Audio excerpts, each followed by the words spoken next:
علیکم ورحمۃ اللہ۔ سوال ہے چہرے کو کور کرنے کے حوالے سے۔ سوال اردو میں لکھا کریں یا وائس میں؟ آپ کو چاہیے ریفرنس جس میں سر کور کرنے کا حکم ہے۔ اعوذ باللہ من الشیطان الرجیم۔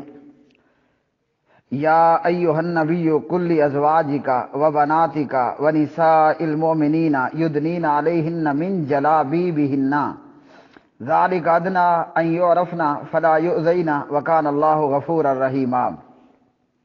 یہاں آیت کے ترجمے سے پہلے یہ بتا دوں، میری بہن ام عبداللہ کا بھی پردے ہی کے متعلق سوال تھا، عورت کا پردہ۔ اب یہ پردہ عورت کے باقی جسم کا اور عورت کے سر کا اور عورت کے چہرے کا۔ تلاوت شدہ آیت مبارکہ پارہ نمبر 22 سورۃ الاحزاب کی آیت 59 ہے، 59 نمبر کی آیت۔ اے نبی، اپنی بیویوں اور اپنی بیٹیوں اور مومنوں کی عورتوں سے کہہ دیجئے کہ وہ اپنی چادروں کا کچھ حصہ اپنے آپ پر لٹکا لیا کریں، یہ زیادہ قریب ہے کہ وہ پہچانی جائیں تو انہیں تکلیف نہ پہنچائی جائے، اور اللہ تعالیٰ ہمیشہ سے بے حد بخشنے والا نہایت رحم والا ہے۔ اب اس آیت میں اللہ تعالیٰ نے ایمان والی عورتوں کو پردہ کرنے کے حوالے سے بتایا کہ ایمان والی عورتیں جو ہے وہ پردہ کریں اور اپنے آپ کو پردے کا پابند بنائیں۔ سب سے پہلے پیغمبر کی بیویوں کے متعلق، بیٹیوں کے متعلق اور پھر عام مومنہ آزاد عورتوں کے متعلق کہا گیا کہ وہ پردہ کر کے رہیں۔ سوال ہے کہ اس پردے کے اندر کیا عورت چہرہ چھپائے گی؟ بعض لوگ کہتے ہیں کہ عورت کے چہرے کا پردہ نہیں ہے، لیکن یہ آیت ان لوگوں کا رد کرتی ہے، اور اس کے علاوہ سورۃ النور کی آیت 31 اور 60 اور اسی طرح دیگر احزاب کی آیت 53 اور 55، ان تمام سے یہ ثابت ہوتا ہے کہ چہرے کا پردہ بھی ہوگا۔ اور سیدہ عائشہ رضی اللہ تعالی عنہ بخاری میں فرماتی ہیں کہ دوران طواف اگر کوئی غیر محرم مرد ہوتا سامنے تو ہم چہرے کے آگے سے پردہ کر لیتے، یعنی اپنے چہرے پر سائڈ سے یا آگے سے پلو چادر کا کر لیتے اور اپنا چہرہ چھپا لیتے۔ اسی طرح مفسر قرآن اور ترجمان القرآن صحابی رسول جناب حضرت عبداللہ ابن عباس رضی اللہ تعالی عنہما، آپ رضی اللہ تعالی عنہ سے طبری نے علی بن ابی طلحہ کی معتبر سند کے ساتھ یہ نقل کیا ہے۔ ابن عباس فرماتے ہیں، امر اللہ نساء المؤمنین اذا خرجن من بیوتہن فی حاجۃ ان یغطین وجوہہن من فوق رؤوسہن بالجلابیب ویبدین عینا واحدۃ۔ اللہ تعالیٰ نے مومنہ عورتوں کو حکم دیا ہے کہ جب وہ کسی ضرورت کے لیے گھر سے نکلیں تو اپنے چہروں کو اپنے سروں کے اوپر سے بڑی چادروں کے ساتھ ڈھانپ لیں اور ایک آنکھ کھلی رکھیں، یعنی یہ جو دیکھنے کا کام دے۔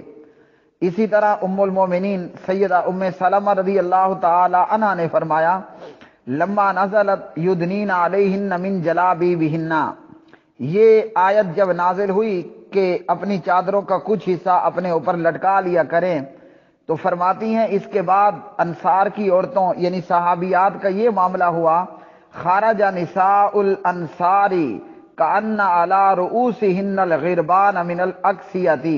ابو داود کتاب اللباس 4101۔ علامہ البانی رحمہ اللہ فرماتے ہیں صحیح ہے۔ جب یہ آیت نازل ہوئی تو انصار کی عورتیں اس طرح نکلیں جیسے ان کے سروں پر چادروں کی وجہ سے کوے ہوں، یعنی سیاہ کوے معلوم ہو رہے تھے۔ وہ اپنے آپ کو چادروں میں ڈھانپ کر نکلا کرتی تھیں۔ تو اللہ تعالیٰ نے کیا فرمایا؟ اپنی چادروں کا کچھ حصہ اپنے اوپر لٹکا لیا کریں۔ اب جب سر پر موجود دوپٹہ، سر پر موجود چادر عورت نیچے کو لٹکائے گی تو سب سے پہلے کس نے چھپنا ہے؟ سب سے پہلے چہرے ہی نے چھپنا ہے اور عورت اپنے چہرے کا بھی پردہ کرے گی۔ ہمارے ہاں جو حلال لوگ یہ کہتے ہیں کہ جناب دل کا پردہ ہونا چاہیے، وہ دل کا پردہ کافی ہے۔ بندہ پوچھے اگر دل کا ہی پردہ کرنا ہے تو پھر تو کپڑے پہننے کی بھی نعوذ باللہ ضرورت نہیں ہے، کیونکہ دل تو ہماری پسلیوں کے نیچے ہے نا، اور دل کے اوپر کیا ہے؟ ہڈی کی پسلیاں ہیں، پھر ان پسلیوں کے اوپر کیا ہے؟ گوشت ہے، اور اس گوشت کے اوپر کیا ہے؟ چمڑی ہے۔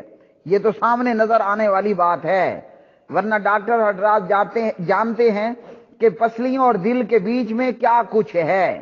نارمل اتنا ہے کہ دل پسلیوں کے نیچے، اوپر پسلیاں، اوپر گوشت، اس کے بعد چمڑی ہے، تو پھر تو کپڑے ہی اتار دینے چاہیے نعوذ باللہ من ذالک، کیونکہ آپ تو دل کا پردہ کر رہی ہیں نا، اور دل کا پردہ جو ہے وہ تو آلریڈی موجود ہے ہڈیوں سے، گوشت سے اور آپ کی چمڑی سے۔ اس لیے یہ بات سوائے شیطانیت کے اور کچھ نہیں ہے کہ دل کا پردہ ہونا چاہیے، اور چہرہ بھی ننگا ہے۔ اور بلکہ نبی علیہ الصلوۃ والسلام نے فرمایا ایسی عورتیں جو دوسروں کی طرف مائل ہونے والی اور دوسروں کو اپنی طرف مائل کرنے والی، کاسیات عاریات، نعوذ باللہ من ذالک، کپڑے پہن رکھے ہیں لیکن ہیں ننگی۔ وہ کون سا کپڑا ہے؟ تنگ کپڑا ہے، باریک کپڑا ہے، نامکمل کپڑا ہے، تنگ، باریک اور نامکمل ہے، ہزاروں کا، 500 کا سوٹ نہیں ہے، 5000 کا۔ یہ ویسے میں توہین کر رہا ہوں اس قیمتی سوٹ کا، 5000 لیٹ لگا کر۔ عورتیں اچھی طرح جانتی ہیں کہ کتنی کتنی قیمتی سوٹ پہنے جاتے ہیں، لیکن تنگ ہوتے ہیں، باریک بھی ہوتے ہیں، اور ساتھ میں نامکمل ٹائٹ بھی ہوتے ہیں۔ تو یہ ہیں وہ عورتیں جو کپڑے پہننے کے باوجود ننگی کی ننگی ہیں۔ لباس کا کیا مقصد تھا؟ اور اللہ تعالیٰ نے لباس کیوں اتارا؟ لباس کا مقصد یہ ہے کہ انسان کے لیے پردہ پوشی کا کام کرے، اور دوسرا کام کیا کرے کہ زینت کا باعث بنے۔ جبکہ یہ عورتیں کپڑے پہننے کے باوجود ننگی ہوتی ہیں، اور سامنے والا پوچھے او جی دل کا پردہ ہے نا، وہ کافی ہے۔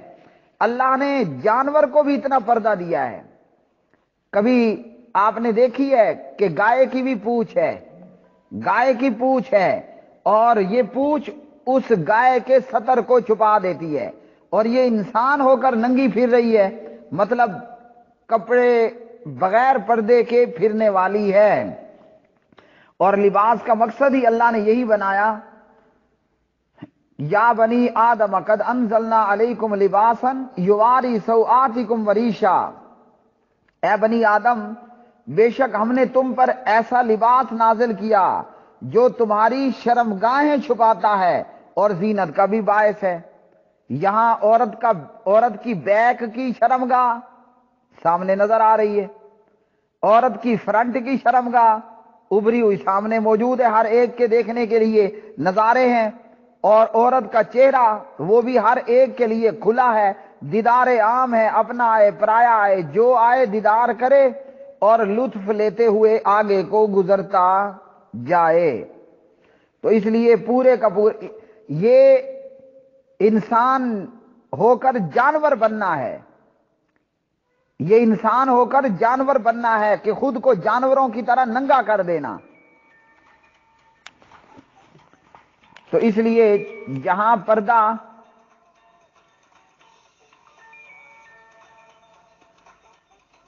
پردہ باقی جسم کا ہوگا وہیں پر عورت کے چہرے کا بھی پردہ ہونا ہے، اور چہرے کا بھی پردہ کرے گی، نہ کہ چہرہ ننگا رکھے گی۔ اور کیا کرنا ہے؟ جو ایک آنکھ اس کی باہر ہے دیکھنے کے لیے، اس ایک آنکھ کو بھی اٹھا کے پھاڑ کے نہیں رکھنا۔ اللہ رب العالمین نے مومن مردوں کو بھی اور مومنہ عورتوں کو بھی کہا ہے، عورتوں کے پردے کا معاملہ ہے تو فرمایا وَقُلْ لِلْمُؤْمِنَاتِ يَغْضُضْنَ مِنْ أَبْصَارِهِنَّ وَيَحْفَظْنَ فُرُوجَهُنَّ، اپنی نظریں جھکا کر رکھنے ہیں، اپنی شرمگاہوں کی حفاظت کرنی ہے۔ تو اس لیے جو ایک آنکھ کھلی رہے گی اس میں بھی وہ آنکھ پھاڑ کے آنے والے کو تکتی نہیں رہے گی، بلکہ نظریں جھکا کر رہے گی۔ اور پھر آج کل ہمارے ہاں افغانی برقع جو سب سے بہترین ہے، اس میں ایک آنکھ نکالنے کی ضرورت بھی نہیں ہے، وہ پورے کا پورا پردہ آپ پہن لیں، پورے کی پوری عورت شلٹر میں آ جائے گی۔ افغانی برقعے میں آنکھوں کی جگہ پر چھوٹے چھوٹے سوراخ ہیں، ماچس کی تیلی کی طرح کہ جتنے، اور اس میں عورت کو نظر بھی آتا ہے اور عورت پردے میں بھی رہتی ہے۔ جیسے وہ ایک بزرگ تھے غالباً حافظ عبداللہ بہاولپوری رحمۃ اللہ علیہ، اپنی جوان 15-17 سال کی بیٹی کے ساتھ کہیں جا رہے ہیں، گاڑی میں سفر کرنا ہے ان کو، ملتان، ڈی آئی خان، ڈیرہ غازی خان، بہاولپور، اس سرائکی پٹی کے اندر لوگ زیادہ تر افغانی برقع کرتے تھے اور آج بھی ہیں۔ یہ اور بات ہے کہ جدت کے ساتھ ساتھ اپ ٹو ڈیٹ ہو رہے ہیں لوگ، تو اب کچھ اور بھی آنا شروع ہو گیا ہے۔ بہرحال وہ محترم اپنی 15-17-20 کی ایج کے اندر کی لڑکی ہوگی اور افغانی برقع کیا ہوا ہے۔ جب بس میں سوار ہوئے، اس سے ایک بڑی عمر کی عورت، 30-35 کی عورت، وہ بیٹھی ہے سیٹ کے اوپر۔ کنڈکٹر نے اس عورت سے کہا آپ اٹھ جائیں اور اماں جی کو بیٹھنے کے لیے جگہ دیں۔ یہ دیکھیے، یہ ہے پردے کا فائدہ۔ اور اگر آج کا پردہ ہو، 50 سال کی عورت ہوگی، دیکھنے والے کو یوں نظر آئے گی جیسے ابھی رانجے کی ہیر روڈ پہ آ گئی ہے، جیسے کڑی باہر آ گئی ہے، جوان عورت باہر آ گئی ہے۔ کیوں؟ اس نے لباس ایسا پہن رکھا ہے بڈھی، ہے بڑی عمر کی، لیکن ایسا تنگ لباس، ٹائٹ لباس، نامکمل لباس، ادھورا لباس، باریک لباس پہن رکھا ہے کہ وہ بڑی عمر کی ہو کر بھی سب کے لیے لذت کا باعث ہے، لطف کا باعث ہے۔ بازار میں آپ دیکھیں، کیا جوان، کیا بوڑھا، کیا بڈھا، ہر ایک دیکھ کر لذت اور لطف اندوز ہوتا ہے۔ کیوں؟ آگے عورت ہے ہی ننگی، کپڑے پہن رکھے ہیں، یہ نہیں کہ کپڑے نہیں پہن رکھے، کپڑے پہننے کے باوجود ننگی ہیں۔ کئی عورتیں دیکھنے میں آتی ہیں، بازار میں، گلی میں ہیں، چوک میں ہیں، چوراہے میں ہیں، سرے راہ ہیں، اور عورت ہو کر ٹراؤزر پہن رکھا ہے۔ ایسا ٹراؤزر مطلب وہ جو جسم کے ساتھ بالکل چمٹ جاتا ہے، پنڈلیوں کے ساتھ چمٹا ہوا، یہ ران جس کو ہم ستلیں بولتے ہیں، پیچھے ڈنگر، عورت کا بیک، وہاں وہ چمٹا ہوا، اور اب وہ بازار میں جا رہی ہے۔ اگر کسی جانور کو بھی یہ ٹراؤزر پہنا دیں تو وہ بھی دیکھنے کے قابل ہو جائے، اور یہ عورت ہو کر ٹراؤزر پہنے جناب روڈ پہ آ رہی ہے، تو یہ کیا ہے؟ یہ کپڑے پہن رکھے ہیں، لیکن کپڑے پہننے کے باوجود یہ ننگی ہے، یہ آتے جاتے ہر ایک کو خراب کر رہی ہے۔ تو اس لیے فرمایا کہ اپنی چادروں کو اپنے اوپر لٹکا لینا ہے، مطلب اپنے چہرے کا بھی پردہ کرنا ہے، اور اسی طرح جو ہے وہ خود اپنے آپ کو عورت نے پورے کا پورا کور رکھنا ہے۔ اور جب یہ پردہ کر کے رہے گی تو ہر ایک سمجھے گا یہ کوئی اماں جی شریف عورت ہے، کوئی اسے کسی قسم کی تکلیف نہیں دے گا اور کوئی اسے چھیڑ چھاڑ نہیں کرے گا۔ لیکن اگر ہوئی عورت بے پردہ، اور جو لباس کی میں نے خرابیاں بتائیں، یہ خرابیاں اس کے ساتھ ہوئیں، کوئی دیکھنے پہ گزارا کرے گا، کوئی دیکھنے سے آگے چھیڑنے پر گزارا کرے گا، اور کوئی چھیڑنے سے آگے اٹھانے پر گزارا کرے گا، اور ایسے واقعات موجود ہیں۔ جب عورت ننگی کپڑے پہننے کے باوجود ننگی ہو کر باہر آئے گی، بیسیوں لوگ دیکھ کر مزہ لیتے ہیں، بیسیوں لوگ چھیڑ کر مزہ لیتے ہیں، اور کئی آدھ چھوکرے پھر اٹھا کر مزہ لیتے ہیں۔ بعد میں جناب کہنا کہ بلاತ್کار ہو گیا ہے، ریپ ہو گیا ہے اور ظلم ہو گئی ہے، اور جناب عورت کو آزادی نسواں کے بل پاس کیے جا رہے ہیں۔ آ بیل مجھے مار، جب تو نے چھیڑا ہے سامنے والے کو تو بڑا مجرم کون ہے؟ وہ جس نے نظروں سے لطف لیا، وہ جس نے چھیڑ کے لطف لیا، وہ جس نے جو ہے وہ اٹھا کر لطف لیا، جب تیری اپنی حالت یہ ہے کہ آ بیل مجھے مار، جب ایک عورت کسی غیر محرم کے ساتھ نرم لہجے میں بات کرے، یہ شریعت نے منع کیا ہے، حالانکہ اس کی آواز نہیں آ رہی، اس عورت کی آواز، اس کا چہرہ نہیں دکھ رہا، اس کا جسم بھی نہیں دیکھ رہا، عورت گھر میں ہے، دروازے کے پیچھے ہے، لیکن نرم لہجے کے اندر، شیریں لہجے کے اندر غیر محرم مرد سے بات کرتی ہے، اللہ رب العالمین نے اس سے منع کر دیا۔ اور کیا فرمایا اللہ سبحانہ و تعالی نے قرآن مجید فرقان حمید میں؟ فرمایا فلا تخضعن بالقول، کہ نرمی میں بات مت کرو، فیطمع الذی فی قلبہ مرض، جس کے دل میں بیماری ہے وہ طمع کر بیٹھے گا، امید لگا لے گا۔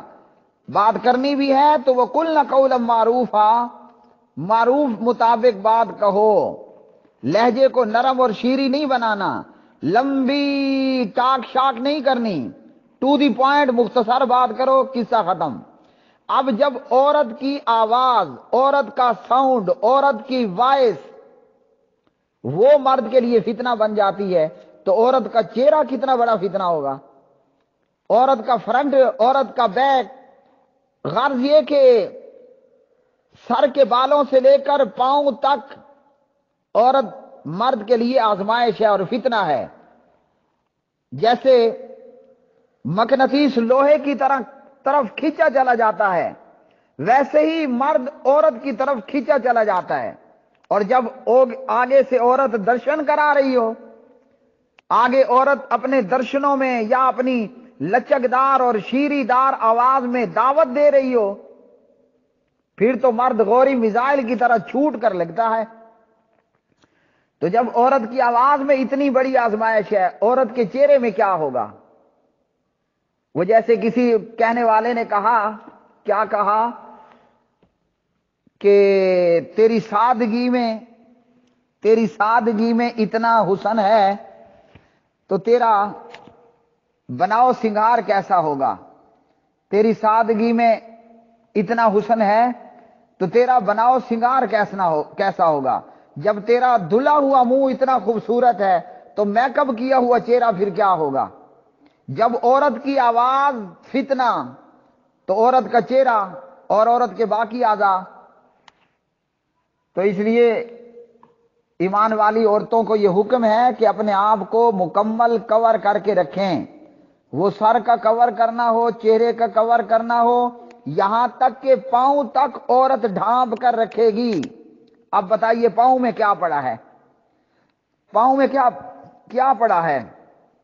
لیکن عورت کے پاؤں کی جھلک بھی مرد کے لیے لطف و لذت کا باعث ہے، الا یہ کہ جو پیدائشی ہجڑا ہو تو کچھ پتہ نہ چلے، ٹوٹلی کا ٹوٹلی ہجڑا ہو۔ جب عورت کو نماز اور غیر نماز دونوں جگہوں پر، صرف نماز میں نہیں، عورت کو ہر حال میں پاؤں ڈھکنے کا حکم ہے، پاؤں، اور جب پاؤں کے ڈھکنے کا حکم ہے تو چہرہ تو سبحان اللہ، اس کے تو کیا ہی کہنے۔ تو اس لیے عورت اپنے سر کے بالوں سے لے کر پاؤں کے ناخنوں تک اپنے آپ کو کور کر کے رکھے گی۔ اور یہاں کیا ہوتا ہے؟ یہاں چہرہ کھلا ہے، سر پہ دوپٹے کی بجائے کئی جگہوں پر ایسا ہوگا کہ ہلکی سی پٹی ڈال رکھی ہے گردن میں، کہیں پر پٹی بھی نہیں ہے۔ اور کیا ہے، ہم بازار میں یہ روزانہ مصیبتیں دیکھتے ہیں۔ جس کو اللہ نے حکم دیا تھا کہ اپنی کالی کالی بالوں والی پنڈلی کو ننگا کر کے رکھنا ہے، لا ينظر اللہ الی من جر ثوبہ خیلا، اللہ تعالیٰ اس مرد کی طرف نہیں دیکھے گا، اس میل کی طرف جس نے اپنے کپڑے کو لٹکا کے رکھا۔ مرد کو یہ حکم ہے کہ اپنی پنڈلی ننگی کر کے رکھے، عام طور پر کالی پنڈلی ہوگی، عام طور پر مرد کی پنڈلی پر کم از کم آدھا انچ تو کہیں نہیں گیا نا، بال بھی ہوں گے، اور مرد کی پنڈلی میں کوئی لذت کے قابل کچھ بھی چیز نہیں ہے۔ اللہ نے اس کو حکم دیا کہ اپنی پنڈلی کھول کے رکھو، کپڑا شلوار پینٹ پتلون پجامہ پنڈلی آپ کے ٹخنے ننگے ہونے چاہیے۔ اور عورت کو کیا حکم دیا کہ عورت کے پاؤں تک چھپے ہونے چاہیے۔ اب یہاں کیا ہے، جس کو اپنی پنڈلی ٹخنا اپنا قدم پاؤں چھپانے کا حکم تھا، اس نے اپنی شلوار نصف پنڈلی تک کر لی۔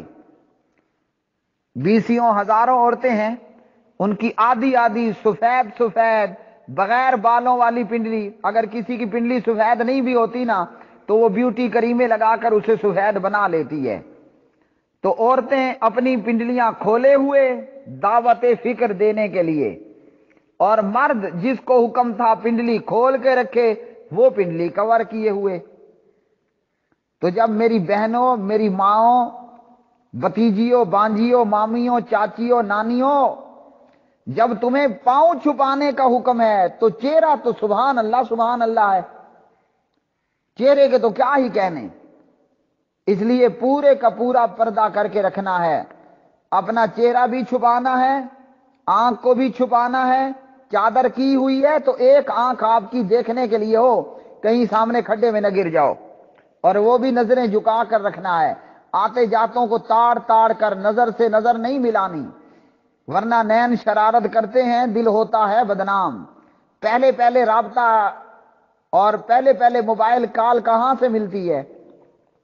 پہلا شروعاتی رابطہ کہاں سے ہوتا ہے؟ وہ آنکھوں کے ذریعے ہوتا ہے۔